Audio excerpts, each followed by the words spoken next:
Page 4, Angels We Have Heard on High. I have a process I go through when I learn a new piece of music, and that's what I use in pretty much all the videos. Everybody has their own process. How do you go about learning a new piece of music? How do you approach it? What's your plan of attack? Well, this is my plan of attack. It's a series of steps. I kind of build the piece up. First thing I like to do is look it over. I just want a general idea of how long it is. This is 2 pages of music. Now, it's longer than that because of the repeat sign, but there are 2 pages of music to learn. The clef signs, I always check the clef signs. They're treble and bass, and they will be most of the time, but not always. So I just have a habit of checking the clef signs. The key signature is 1 sharp. That is G major or E minor. In this case, it is G major. So if you're doing scales, then I would do the scales for the key signature. That is, I would do the G major scale and the E minor scale. Now, I think in playing in keys, play this in G major. I automatically know all the F's are sharped. I don't have to worry about it. I know which black keys to use. I just use the F sharps. I play the notes that are in the scale, basically, except for the accidentals. And the time signature is 4/4 time.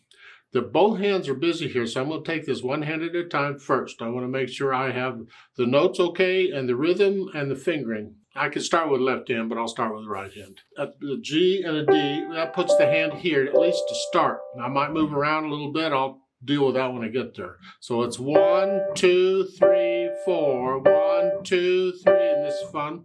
Let's go to the measure 5. The little numbers above the staff in the little boxes at the beginning of the lines, that's a measure number. Okay. You don't get one at the beginning because that's measure 1, obvious. So measure 5 here. 1, 2, 3, 4. 1 and 2 and 3.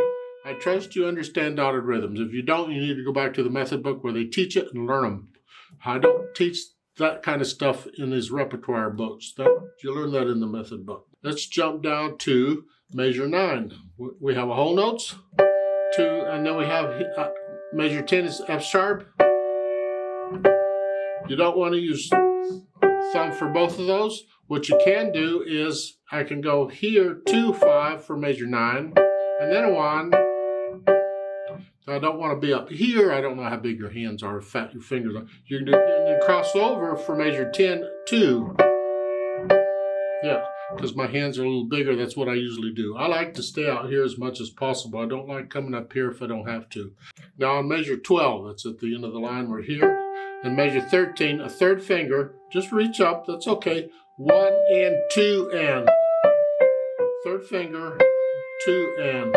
Third finger, third finger. See, this is a sequence. It's a pattern of notes that repeats itself up or down. Here,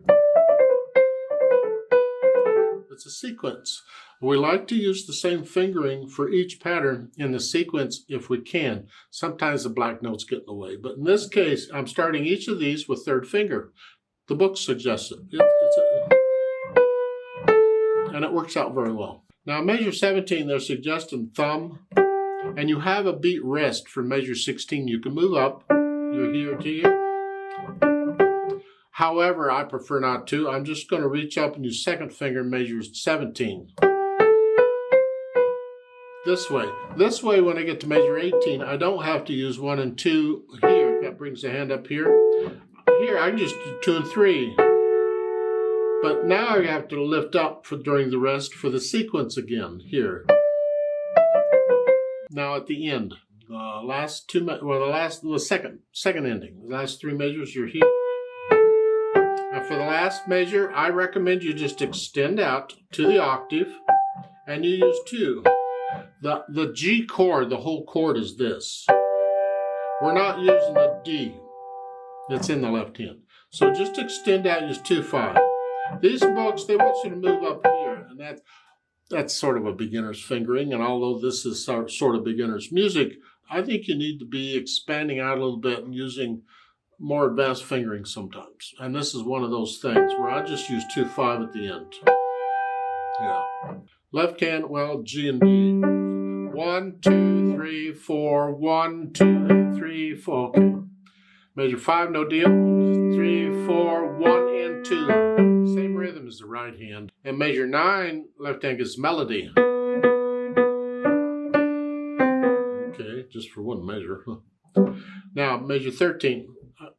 We have a sequence again. And I'm using thumb to begin with. Here. That works out. It's just thumb each time until you get to the last one. Because of the black key, the second finger works better. Otherwise, you'd have thumb up here. And then to measure 17, they want you to come up here. And again, you got one beat rest you could, but I'd prefer not to. So I'm just going to stay here for measure 16. And in measure 17, I'm going to reach up, use thumb, and cross over. It's similar to a scale. So I'm here.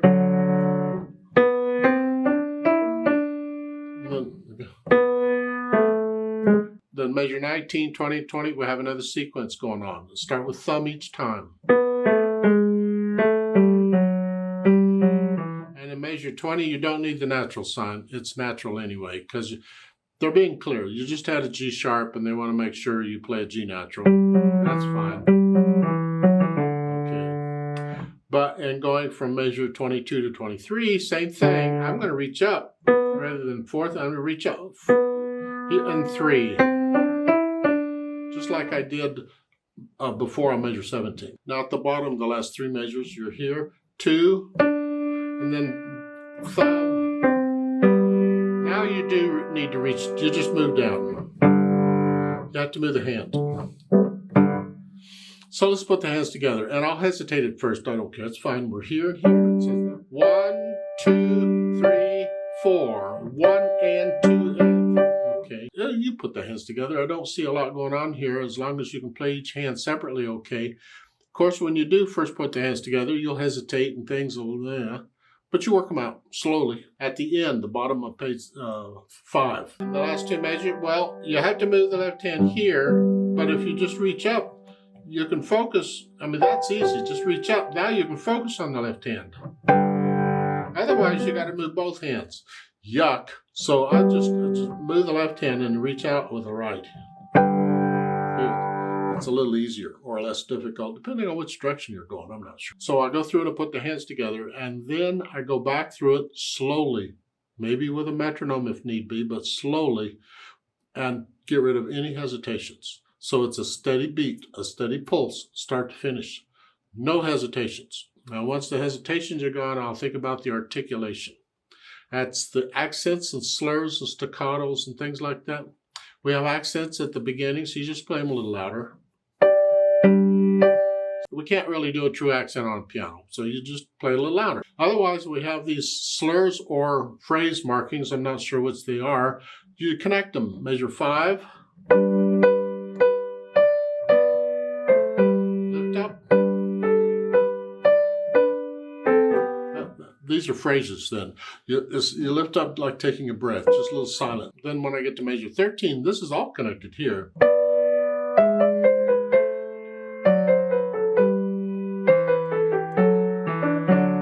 So I add in the articulation, and after the articulation is under control, I hope, I add the dynamics. And keep in mind while I'm doing this, if there are any hesitations come up, I'm going to stop and get rid of them. Stop and get rid of a hesitation immediately.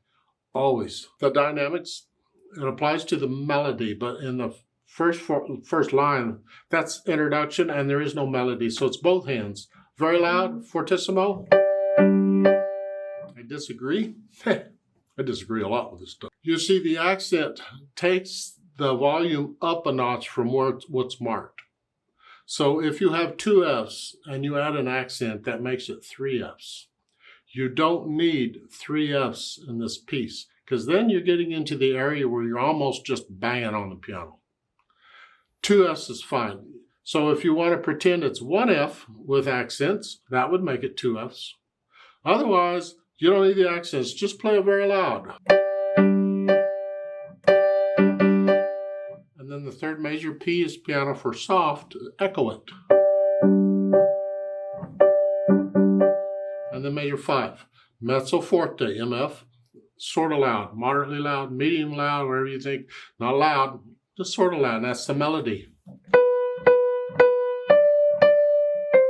This in the left hand, soft. So I'm light in the left hand, and sort of heavy in the right.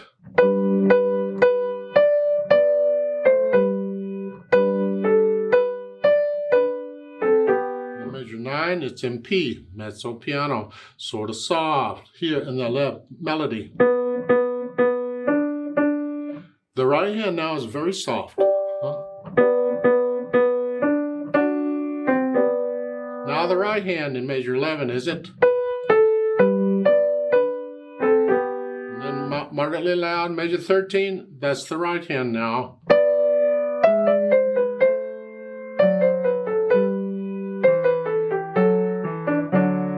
And in measure 17, you're going to start that out moderately loud and go up to loud here. There, the left hand's in the background. And then we're loud for measure 19. After the dynamics, I think about the speed. Jubilant. A lot of times in music, rather than telling you how fast to go, they give you the mood. And you get to decide how fast you want to be that mood. They do have a metronome marking in here that'll help you out, but it's approximate. You don't have to do it exactly that speed. This is a happy piece. It's a well-known piece. You've heard this is How Fast Would You Sing It? Now we have endings at the bottom of page 5. So the first ending starts at measure 24, and it has a repeat sign. So that sends you back to the reverse repeat sign in measure 5. So you can do the second verse. If you're going to sing it, you go right ahead and sing it. I don't sing in these videos, but you can do whatever. But the second time you play it, then you skip the first ending because you've already done it. You do an ending according to its number. Skip that and you do the second ending and finish it off. Something like that. Now they've added pedal. I always learn a piece without pedal first. I want to make sure the fingers and hands are doing everything they're supposed to be doing. I'm not getting lazy. I'm not going to have the pedal cover stuff up because make the fingers do the work. And then when I add the pedal, I can hear exactly the difference it's making. A lot of times in these books, the pedal indications, they keep the pedaling simple for you because you got enough to think about. The problem is you end up with lousy pedaling because it's simple and it just sounds bad. But you don't know it sounds bad because that's what you're used to, and I don't want you to get used to that. So you learn it without pedal first, and then we use the pedal only when we need to. If you don't understand why you're using the pedal, maybe you shouldn't use it. You don't use it just because the book said to. Pedaling is interpretation along with dynamics, articulation, speed, all that stuff. It's all part of interpreting the music. It's somebody's opinion. At the beginning, it's very loud with the pedaling the whole first line. And because it's loud, I'm going to put the pedal down with the notes. Actually, because it's very loud, if you want, you can put the pedal down right before you play the notes. This way, we're ready for that explosion of sound right off the bat. Only because it's very loud. The pedal down first and then the notes.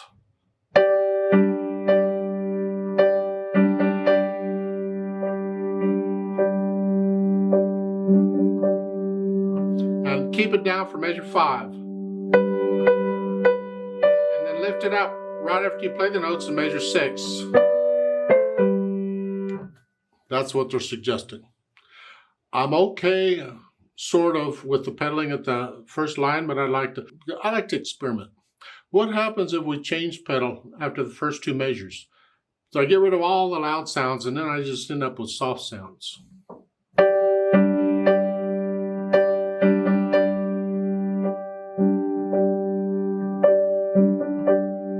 kind of like that. It's opinion. You can pedal it like the book says. However, when I start measure 5, I want to change pedal. I want to clean out. This starts the song. I want to clean right there. And I'm going to push the pedal down right after I play the notes in measure 5. And I'm going to hold it down right up until I play the D. Right there. I don't want both notes. I don't want to hear them both. So I'm going to lift the pedal on the 4th beat right after I play it. I got to keep the left hand down. And all I'm doing here really is I'm connecting the repeated notes. Otherwise, you don't really need pedal in measure 5. It's just nice to have the repeated notes. Same thing in measure 9. They don't give a pedaling indication, but it's the same thing. You just hands are reversed. So I would still pedal the first 3 beats of measure 9.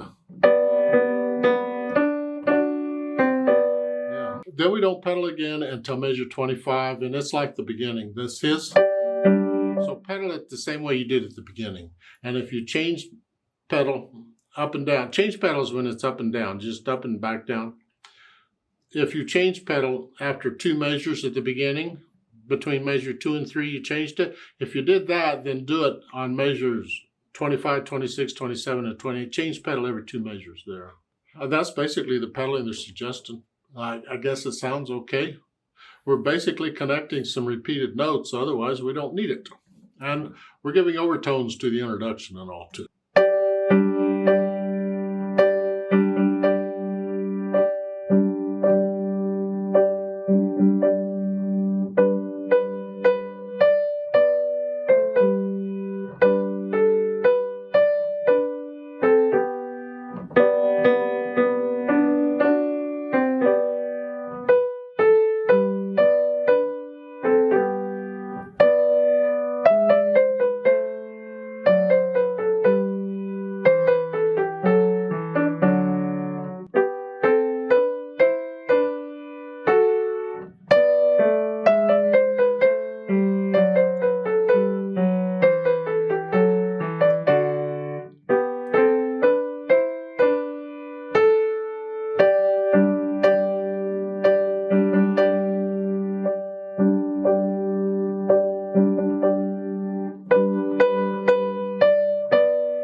Remember the natural accents if you're putting them in.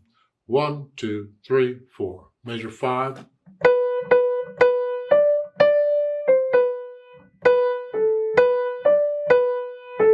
I'm exaggerating them so you can hear them better, but you want to feel the natural accents all the time you're playing this piece, and in pretty much every piece you play. And 4/4 time, it's beat 1 and some beat 3. 1, 2, 3, 4, 1, yeah.